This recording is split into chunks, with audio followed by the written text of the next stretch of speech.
अस्सलाम वालेकुम गाइस, मेरा नाम है अली और मैं अपने channel daily horror stories by Ali से आपके सामने मौजूद हूँ। मैं उम्मीद करता हूँ आप लोग दुनिया में जहाँ पे भी मौजूद हैं आप खैरियत से हैं, खुश हैं और आपकी ज़िंदगी अच्छी गुजर रही है। तो गाइस, जिन लोगों ने अब तक मेरे चैनल को सब्सक्राइब नहीं किया वो इसको सब्सक्राइब कर लें, लाइक करें और अगर हो सके तो अपने सर्कल में शेयर करें।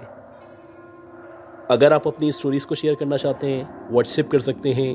ईमेल कर सकते हैं या अगर आपको बेहतर लगता है तो आप अपनी आवाज़ में रिकॉर्ड करके भेज सकते हैं। तमाम किस्म के नोटिफिकेशन हासिल करने के लिए बेल आइकन मौजूद है, वहाँ पे जाके आप क्लिक करें,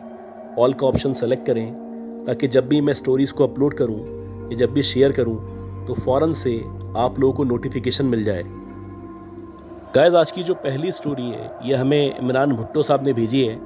और इनका जो ताल्लुक़ है वो इंटीरियर सिंध से है।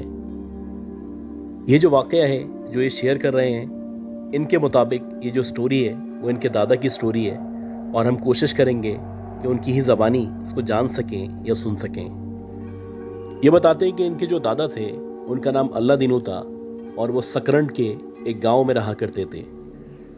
जब इनके दादा बड़े हो रहे थे तो उनके अपने पेरेंट्स को ये लगता था जैसे कि ये जो बच्चा है ना ये पढ़ना चाहता है ना कोई काम करना चाहता है, बस ये पूरे दिन गांव में कभी खेलता रहता है, कभी कहीं चला जाता है, कभी कोई काम कर लेता है। लेकिन जब इसको पढ़ाई का कहा जाए तो न ये पढ़ाई करता है और जब इसको काम का कहा जाए तो वो काम भी नहीं करता। इसी तरह टाइम गुजर रहा था और जैसे जैसे अल्लाह दीनू बड़े हो रहे थे वैसे वैसे इनकी हर दूसरे दिन डांट पिटती, कोई ना कोई शिकायत आ जाती।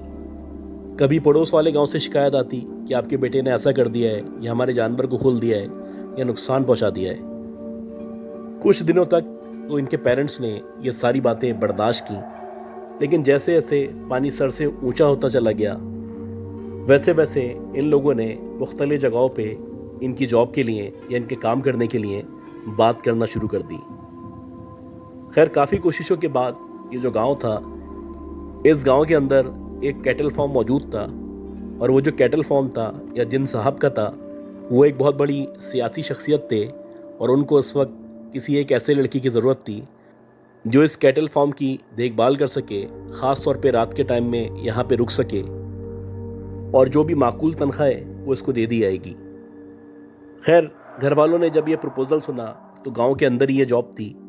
तो घर वाले यही कहने लगे कि बेहतर है कि तुम यहाँ पे जाओ, ज्वाइन कर लो। तुम वहाँ जाओगे तो काम सीखोगे, जानवरों के बारे में पता चलेगा और कुछ पैसे भी तुम्हारे बन जाएंगे। बड़ी बददिली के साथ ये जो अल्लाह दीनू साहब थे ये वहाँ पे गए और जब ये पहले दिन वहाँ पे गए तो दिन के अंदर सारा का सारा जो कैटल फार्म था इनको दिखाया गया, इनको बताया गया कि कौन सा जानवर कहाँ पे बंधा होता है, कहाँ से इन होते हैं, कहाँ से आउट होते हैं। गर्ज के अगर तुम्हें कभी वॉशरूम भी जाना है तो तुम्हें कहाँ पे जाना है। छोटे मोटे इंट्रोडक्शन के बाद इन्होंने काम के लिए हामी भर ली, क्योंकि अल्लाह दीनू साहब के मुताबिक जो भी पैसे इनको दिए जा रहे थे वो बहुत माकूल थे और आम नौकरियों से ज़्यादा थे। खुशी खुशी ये वापस घर में आ गए और रात होने का इंतज़ार करने लगे। इनको कहा गया था कि शाम ढलते ही यानी कि 7 बजे से सुबह फजर तक तुम्हें यहाँ पे रहना है, यहाँ की सिक्योरिटी करनी है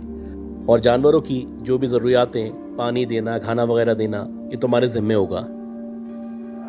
खैर, अल्लाह अल्लाह करके वो टाइम आया जिस टाइम अल्लाह दीनू को उस कैटल फार्म में जाना था और वहाँ जाने के बाद अपने फ़राइज़ अंजाम देने थे। जब ये वहाँ पे पहुँचे तो मगरिब की अजान हो चुकी थी। दिन में ये जो कैटल फार्म था जो कि बड़ा हसीन, बड़ा कुशादा लग रहा था, रात के वक्त में इसको देखने के बाद अल्लाह दीनू पे खौफ तारी हो चुका था और उसको लग रहा था कि बड़ी स्केरी नाइट होगी, बड़ी हॉरिफिक नाइट होगी, बड़ी डरा देने वाली रात होगी जो मैं यहाँ पे गुजारूंगा। खैर, जॉब के लिए हामी बढ़ ली थी, मुआवजा भी माकूल था,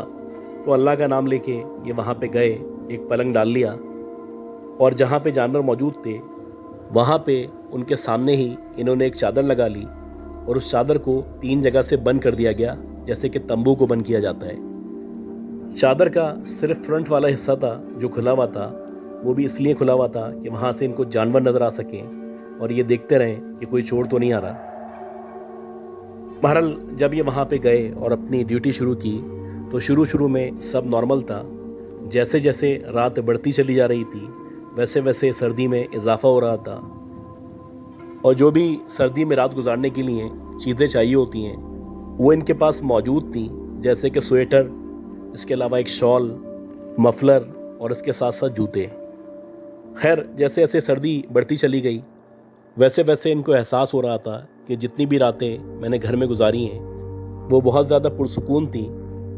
اور ایک یہ رات ہے جہاں پہ میں کام کرنے کے لیے آیا ہوں، یہاں پہ مجھے شدید سردی لگ رہی ہے، دور دور تک نہ بندہ موجود ہے، نہ بندے کا نام و نشان موجود ہے، کیونکہ عام طور پہ گاؤں کے جو لوگ ہیں وہ مغرب کے بعد سو جاتے ہیں اور ان کی جو ڈیوٹی تھی وہ شروع ہی مغرب کے بعد ہوتی تھی۔ خیر، انہوں نے پلنگ پہ اپنا تکیہ وغیرہ رکھا اور یہ لیٹ گئے۔ جہاں پہ یہ لیٹے تھے وہاں پہ تینوں طرف سے تمبو کی طرح چادر لگی ہوئی تھی، یعنی کہ نہ ان کو کوئی نظر آ سکتا تھا نہ کوئی ان کو دیکھ سکتا تھا، جبکہ ایک سائڈ جو تھی وہ کھلی ہوئی تھی، اور وہ اسی لیے کھلی ہوئی تھی کہ سامنے جانور نظر آ سکیں۔ یہ بتاتے ہیں کہ ابھی ان کو لیٹے ہوئے تھوڑا سا ٹائم ہی گزرا تھا کہ ایک دم سے ان کو محسوس ہونے لگا جیسے کہ کسی گھنٹی کی آواز آتی ہے، تو وہ گھنٹی کی آواز ہے جو مسلسل آ رہی ہے۔ اب جب ان کو گھنٹی کی آواز آنا شروع ہوئی تو سب سے پہلا امپریشن آپ کو بھی ہی آئے گا، ان کو بھی ہی آیا کہ ہو سکتا ہے کسی جانور نے کوئی گھنٹی وغیرہ پہنی ہوئی ہو اور یہ بار بار ٹکرا رہی ہے جس کی وجہ سے آواز کریٹ ہو رہی ہے۔ لہٰذا انہوں نے اتنا غور نہیں کیا اور یہ مسلسل لیٹے رہے اور ٹائم پاس کرنے کی مختلف کوششیں کر رہے تھے۔ اسی دورانیے میں 5 سے 10 منٹ کے بعد انہوں نے محسوس کیا کہ جتنے بھی جانور ان کے سامنے کھڑے ہوئے ہیں وہ عجیب سا بہیو کر رہے ہیں، یعنی کہ کبھی وہ ایک دم سے بیٹھ جاتے ہیں، کبھی ایک دم سے کھڑے ہو جاتے ہیں، اور اس کے بعد کبھی کسی ایک اسپیسیفک جگہ دیکھ کے بار بار پیچھے ہونے لگتے ہیں۔ اب عام طور پہ جانور جب اس طرح کی حرکتیں کرتے ہیں یا اس طرح کا کوئی کام کرتے ہیں تو اس کا امپریشن یہی لیا جاتا ہے کہ جانور اگر پیچھے ہٹ رہا ہے یا وہ گھبرا رہا ہے، آگے پیچھے ہو رہا ہے، تو اس کا مطلب ہے کہ اس کو خوف محسوس ہو رہا ہے۔ اب جب جانور مسلسل ایسا کر رہے تھے تو اللہ دینوں بھی ادھر ادھر دیکھنے لگے اور سوچنے لگے یقیناً کوئی نہ کوئی ہے جو ان جانوروں کو نظر آ رہا ہے اور جس کی وجہ سے یہ جانور اس سے ڈر رہے ہیں یا پیچھے ہٹ رہے ہیں۔ کچھ دیر تک خاموش رہنے کے بعد اب انہوں نے غور کرنا شروع کیا کہ یہ جو جانور ہیں وہ کس طرف دیکھ رہے ہیں، تاکہ ان کو پتہ چل سکے کہ آخر یہ جو کچھ ہو رہا ہے وہ کیوں ہو رہا ہے۔ بہرحال کچھ دیر تک آبزرو کرنے کے بعد جب ان کو کوئی نام و نشان نہ ملا یا کچھ سمجھ میں نہیں آئی تو یہ جو پلنگ تھا اس پلنگ سے نیچے اترے۔ کچھ قدم ہی چلے تھے کہ ایک دم سے ان کو محسوس ہوا کہ کیوں نہ لاٹھی لے لی جائے، اگر کوئی چور ہوا تو اس کو بھگا دوں گا یا کم از کم اس سے مقابلہ کر سکوں گا، اور مجھے یہاں پہ رکھا ہی اسی لیے گیا ہے کہ جانوروں کو چوری ہونے سے بچا سکوں۔ خیر، یہ جیسے ہی مڑے تو یہ لاٹھی اٹھانے کے لیے آگے بڑھے، اور جیسے ہی یہ آگے بڑھے تو ان کو محسوس ہونے لگا کہ وہ جو گھنٹی کی آواز آ رہی تھی ٹن ٹن اس طرح کر کے وہ دوبارہ سے آنا شروع ہو گئی ہے، اور اب جو آواز آ رہی ہے وہ لیفٹ سائڈ سے آ رہی ہے، پہلے جو آواز آ رہی تھی وہ رائٹ سائڈ کی طرف سے آ رہی تھی۔ انہوں نے جیسے ہی لاٹھی اٹھائی اور یہ مڑے تو انہوں نے دیکھا کہ اب جانور بجائے الٹے ہاتھ پہ دیکھنے کے سیدھے ہاتھ کی طرف دیکھ رہے ہیں اور وہاں دیکھ کے آوازیں نکال رہے ہیں یا ایک دم سے موو کر رہے ہیں یا پیچھے ہٹنے کی کوشش کر رہے ہیں، جو کہ اس بات کی یقین دہانی تھا کہ ان کو وہاں پہ کوئی نہ کوئی چیز ہے جو نظر آ رہی ہے۔ اب انہوں نے یہی ڈیسائیڈ کیا کہ بجائے اس کے میں رائٹ سائڈ پہ جاؤں، جس طرف جانور دیکھ رہے ہیں میں اسی طرف بڑھوں گا اور وہاں جا کے چیک کروں گا کہ کون ہے جو جانوروں کو تنگ کر رہا ہے یا پریشان کرنے کی کوشش کر رہا ہے۔ یہ جیسے ہی لیفٹ سائڈ پہ بڑھے تو انہوں نے دیکھا کہ لیفٹ سائڈ پہ کوئی کھڑا ہوا ہے جس نے بلیک کلر کے کپڑے پہنے ہوئے ہیں یا چادر اوڑھی ہوئی ہے۔ جب انہوں نے وہاں پہ کسی کو دیکھا تو انہوں نے اس پہ غور کرنا شروع کیا، اور جب انہوں نے غور کرنا شروع کیا تو ان کو پتہ چلا کہ لیفٹ سائڈ پہ باقاعدہ ایک عورت کھڑی ہوئی ہے جس نے کالے کلر کی چادر اپنے اوپر ڈالی ہوئی ہے، اور اس کے ہاتھ میں کوئی نہ کوئی چیز ہے جو موجود ہے، بظاہر ایسا لگ رہا ہے کہ شاید کوئی کلہاڑی ہے۔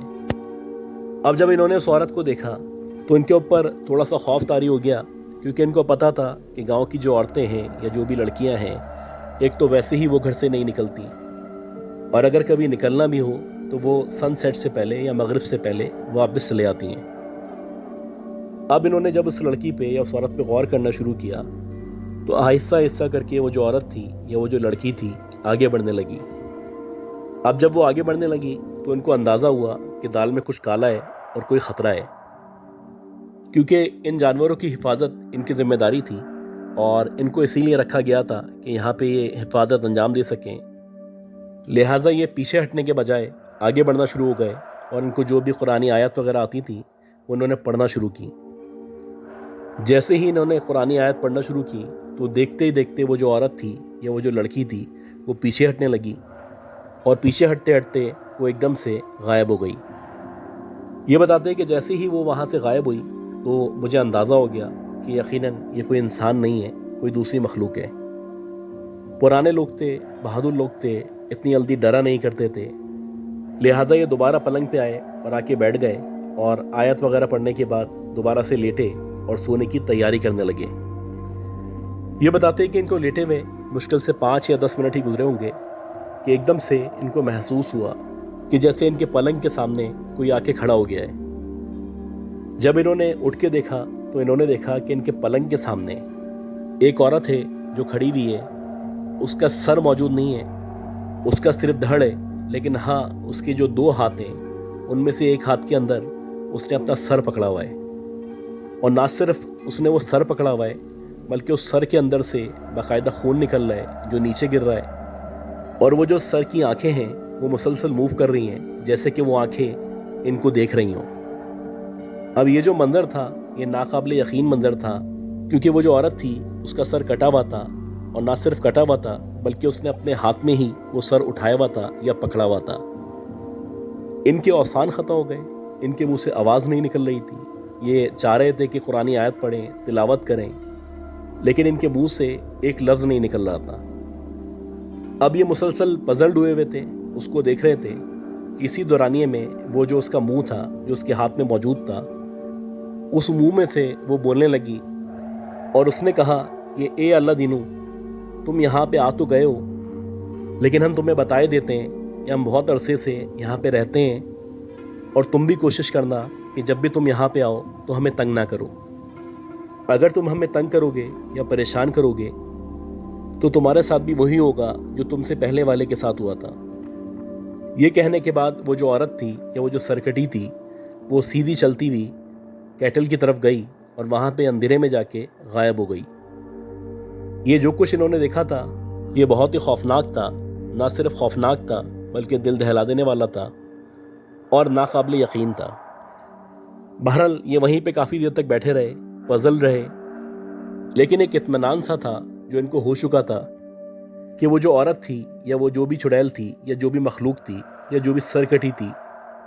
उसने इनको कह दिया था कि अगर तुम हमें तंग नहीं करोगे तो हम तुम्हें तंग नहीं करेंगे। ये बताते हैं कि जैसे तैसे सुबह हुई और जब सुबह हुई तो इन्होंने आगे पीछे जो लोग मौजूद थे उनसे मुलाकातें की, उनसे पूछना शुरू किया और इन्होंने जानने की कोशिश की कि मुझसे पहले जो यहाँ पे बंदा काम करता था उसके साथ क्या हुआ था। अब ये जिसके पास भी जाते कोई भी इनको एक्यूरेट बात नहीं बताता, कोई कुछ बोलता, कोई कुछ बोलता, कोई कहता कि उसने खुद ही आना छोड़ दिया था। बिला आखिर गाँव के एक बुजुर्ग मिले और जब अल्लाह दीनू ने ये सारा का सारा वाक़या उनको सुनाया तो कहने लगे कि ये जो कैटल फार्म है, ये जो जगह है जहाँ पे तुम रुके थे या जहाँ पे तुम नौकरी करते हो, ये अब से नहीं पिछले 85 साल से आसेब ज़दा है और मुख्तलिफ लोगों ने मुख्तलिफ औकात में यहाँ पे एक औरत को देखा है और उस औरत की हालत बिल्कुल वैसे ही होती है जैसे तुमने देखी है कि उसका सर कटा हुआ होता है और उसका सर उसके अपने हाथों में होता है और वो एक जगह से दूसरी जगह जा रही होती है। और उस औरत के बारे में ये भी मिथ मशहूर है या ये भी स्टोरी मशहूर है कि ये अपने शौहर के साथ, अपने बच्चों के साथ बहुत अच्छे तरीके से रहा करती थी, लेकिन देखते ही देखते कुछ इस तरह के वाक़यात हुए कि इसका जो शौहर था उसने इसके ऊपर शक करना शुरू कर दिया और ना सिर्फ शक करना शुरू किया बल्कि एक दिन उसने अपनी बीवी को तलवार के वार करके कत्ल कर दिया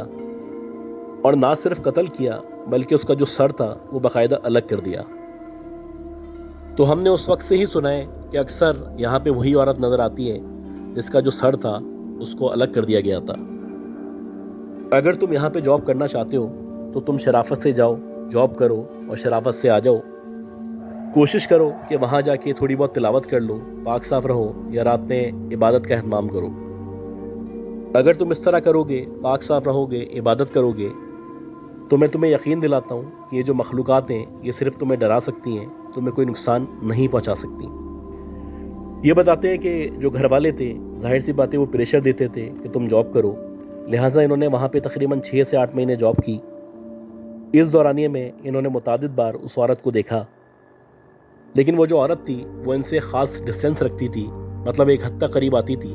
اس کے بعد مزید آگے نہیں آتی تھی۔ اور کچھ عرصے بعد تو ایسا لگنے لگا تھا کہ جیسے ان کو اس عورت کی اور اس عورت کو ان کی عادت ہو چکی ہے۔ اچھا گائز، آج کی جو دوسری سٹوری ہے، یہ سٹوریز آپ سمجھ لیں، یہ ہمیں شہروز صاحب نے بھیجی ہیں۔ یہ ایک بہت بڑی کمپنی ہے جو کہ لاجسٹکس کمپنی ہے، اس کے ایڈمن اینڈ ٹرانسپورٹیشن انچارج ہیں۔ اب جو بھی انہوں نے سٹوریز بھیجی ہیں اس میں بہت ساری سٹوریز ہیں، کچھ چھوٹی چھوٹی سی ہیں، کچھ بڑی بڑی سی ہیں۔ ابھی میں آلریڈی ایک سٹوری شیئر کر چکا ہوں، تو میں ایک چھوٹی سی سٹوری لے لیتا ہوں، وہ آپ کے ساتھ شیئر کرتا ہوں۔ یہ بتاتے ہیں کہ ان کا جو ڈپارٹمنٹ ہے ٹرانسپورٹیشن کا، اس میں ان لوگوں نے تقریباً 12 لوگوں کو رکھا ہوا ہے، اور ان کے پاس ہر طرح کی گاڑیاں موجود ہیں، یعنی کہ چھوٹی گاڑیاں بھی ہیں، بڑی گاڑیاں بھی ہیں، اور اسی طرح بہت بڑے بڑے ٹرکس ہیں جن ٹرکس کے ذریعے یہ جو بھی ان کا ایکوپمنٹ ہوتا ہے یا سامان ہوتا ہے اس کو ٹرانسپورٹ کرتے ہیں۔ تو ان میں بہت سارے ڈرائیور ہیں، اور یہ جو واقعہ میں آپ سے شیئر کر رہا ہوں، ان کا ایک ڈرائیور ہے جس کا نام ہے دین محمد۔ تو یہ بتاتے ہیں دین محمد کو انہوں نے کچھ سامان وغیرہ دیا تھا، اور وہ ان کو کراچی سے پشاور پہنچانا تھا۔ بیسکلی ایک بہت بڑی کمپنی تھی، اس کا یہ سارا کا سارا سامان تھا، اور یہ جو بات ہے یہ تقریباً 1997 یا 98 کی بات ہے۔ شدید سردی چل رہی تھی۔ یہ کراچی سے جب نکلے تو اتنی سردی نہیں تھی، لیکن جیسے جیسے یہ آگے بڑھتے چلے جا رہے تھے ویسے ویسے نہ صرف دھند میں اضافہ ہو رہا تھا بلکہ سردی کی شدت بھی بڑھتی چلی جا رہی تھی۔ یہ بتاتے ہیں کہ جب میں رانی پور کے قریب پہنچا تو اس قدر دھند بڑھ چکی تھی کہ آگے 3-4 فٹ کے فاصلے کے بعد مجھے کچھ بھی دکھائی نہیں دے رہا تھا۔ میں نے یہی ڈیسائیڈ کیا کہ کچھ دیر کے لیے ٹرک کو روک لیتا ہوں، کیونکہ اگر میں اس طرح چلاتا رہوں گا تو اللہ نہ کرے ایکسیڈنٹ ہو سکتا ہے، جس سے میری بھی جان جا سکتی ہے اور سامنے جو لوگ آ رہے ہیں ان کی بھی جان جا سکتی ہے۔ ابھی صرف میں یہ سوچ ہی رہا تھا کہ ایک دم سے میری نظر ٹرک کے آگے کی طرف پڑی، کیونکہ آلریڈی میں سپیڈ جو تھی وہ کم کر چکا تھا۔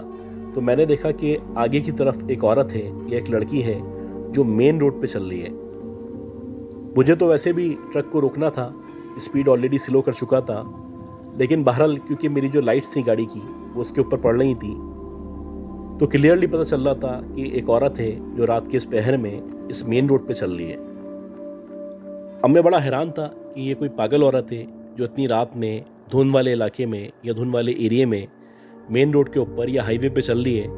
اللہ نہ کرے کوئی پیچھے سے آئے اس کو مار کے چلا جائے۔ یہی سب سوالات میرے ذہن میں موجود تھے کہ ایک دم سے وہ جو عورت تھی یا وہ جو لڑکی تھی وہ رکی، اور نہ صرف رکی، رکنے کے بعد اس نے ایک دم سے پلٹ کے میری طرف یا میرے ٹرک کی طرف دیکھا۔ یہ بتاتے کہ جیسے ہی وہ عورت پلٹی یا اس نے پلٹ کے میری طرف دیکھا، اب کیونکہ میرے ٹرک کی لائٹ جل رہی تھی تو جیسے ہی وہ پلٹی ہے تو اس کا جو چہرہ تھا وہ لائٹس کی وجہ سے مکمل طور پہ صحیح طرح نظر آ رہا تھا۔ میں نے دیکھا کہ جو عورت ہے اس کی بہت ہی بڑی سی لمبی سی ناک ہے، اور عام طور پہ کسی عورت کی اتنی لمبی ناک نہیں ہوا کرتی۔ اس کے ساتھ ساتھ جو اس کی آنکھیں ہیں وہ دونوں مکمل طور پہ سفید ہیں، یا ایسا لگ رہا ہے کہ اوپر چڑھی ہوئی آنکھیں ہیں، اور اس کے جو گال تھے یا اس کی جو بھی دیگر باڈی تھی جو نظر آ رہی تھی اس پہ جگہ جگہ کٹس لگے ہوئے تھے،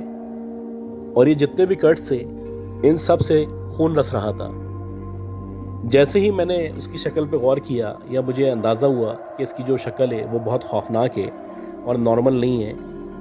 اس کے ساتھ ساتھ اس کے مختلف کٹس لگے ہوئے ہیں اور ان کٹس سے خون نکل رہا ہے، تو بجائے اس کے کہ میں وہاں پہ ٹرک کو روکتا یا نیچے اترتا یا آرام کرتا،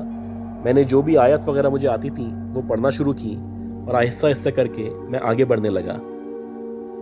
مجھے اندازہ ہو چکا تھا کہ جہاں پہ میں اس وقت موجود ہوں یہ اس عورت کا یا اس چڑیل کا ایریا ہے۔ اگر میں یہیں پہ رک گیا یا یہاں پہ اسٹک ہو گیا تو یہ مجھے بہت تنگ کرے گی، آگے نہیں جانے دے گی۔ بہرحال جو بھی آیت وغیرہ مجھے آتی تھی وہ میں نے پڑھنا شروع کی، اپنے ٹرک کو چلاتا رہا، اور باقاعدہ میں نے محسوس کیا کہ جو میرا ٹرک تھا اس کے جسم سے آر پار ہو گیا، یعنی کہ اس کا جو جسم تھا شاید وہ دھوئیں پہ مشتمل تھا، ट्रक ने ना उसको छुआ, ना उसको चोट लगी, ना उसको कोई नुकसान हुआ। बहरहाल जैसे ही मैंने उसको क्रॉस किया या जैसे मैं आगे बढ़ा तो मैंने बैक व्यू मिरर से देखा या साइड के मिरर से देखा तो वहाँ पे कोई भी मौजूद नहीं था। गाइस, ये पहला वाकया था जो मैंने इनका शेयर कर दिया है और इनके दीगर जो वाकयात हैं नेक्स्ट किसी स्टोरी में इंशाल्लाह मैं शेयर कर दूंगा। उम्मीद करता हूँ जो स्टोरीज़ मैंने शेयर की हैं ये सारी की सारी स्टोरीज़ आपको पसंद आई होंगी।